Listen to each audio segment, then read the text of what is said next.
بعضی از ماها فکر میکنیم که خیانت یعنی پایان عشق. بعضی اونم فکر میکنیم که وقتی عاشق هستیم هرگز نباید اشتباه بکنیم. اما روانشناسی میگه که رابطه ها سیاه و سفید نیستن. گاهی آدمی که عاشقته بهت آسیب میزنه، اونم نه از روی قصد، بلکه به خاطر اینکه بلد نیست، چون هیچ کس یادش نداده چطور با خستگی و وسوسه و ترس از صمیمیت کنار بیاد بدون اینکه خراب بکنه. کتاب سیر عشق از آلن دوباتن دقیقاً همینو نشون میده. روایتی عشق واقعی، نه ایدئال. توی این کتاب یه رابطه رو نشون میده که مرد توش پدره، همسره، عاشقه، اما میلغزه. ولی به جای قضاوت کتاب بهمون کمک میکنه که بفهمیم چرا.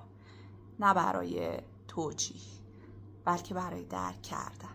یه جایی از این کتاب نوشته در عشق بیشتر از حقیقت به تخیل خودمون دل میبندیم و وقتی اون تخیل میشکنه فکر میکنیم عشق تموم شده، اما عشق تازه اونجاست که شروع میشه.